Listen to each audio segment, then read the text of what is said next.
సిద్దిపేట జిల్లా హుజనాబాద్ కోర్టు ఎదుట నల్ల బ్యాడ్జీలు ధరించి న్యాయవాదులు నిరసన తెలిపారు. న్యాయవాదులపై జరుగుతున్న దాడులను ప్రభుత్వాలు అరికట్టి న్యాయవాదుల రక్షణ చట్టాన్ని తీసుకురావాలని డిమాండ్ చేశారు.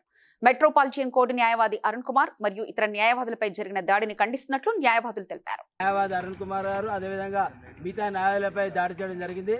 ఈ విషయాన్ని మేము హుస్నాబాద్ నుంచి తీవ్రంగా ఖండిస్తున్నాం. ముఖ్యంగా రోజు రోజు పెరుగుతున్నటువంటి న్యాయాలయాలపై దాడులను మేము ఖండిస్తున్నాం. అదేవిధంగా సంగారెడ్డి భారత అధ్యక్షుడు విష్ణువర్ధన్ రెడ్డి గారు ఈ అడ్వకేట్ ప్రొటెక్షన్ యాక్ట్ని తేవాలని ధర్నా చేస్తుంటే వారిని అక్రమంగా అరెస్ట్ చేయడాన్ని మేము ఖండిస్తున్నాం. ముఖ్యంగా ఎందుకంటే న్యాయవాదుల రక్షణ చట్టాన్ని తేవాలని మన సంగారెడ్డి బార్ ప్రెసిడెంట్ అయినటువంటి విష్ణువర్ధన్ రెడ్డి గారు అక్కడ ధర్నా చేస్తుంటే పోలీసులు వారిని అక్రమంగా అరెస్ట్ చేయడాన్ని తన యొక్క పాత్రను పోషించాలని సందర్భంగా నేను బార్ కౌన్సిల్ని డిమాండ్ చేస్తూ ఏదైనప్పుడు కూడా సామాజిక సేవకులుగా విరజిల్లుతున్నటువంటి న్యాయవాదులపై దాడులు జరగడం ఏదైతుందో బాధాకరం.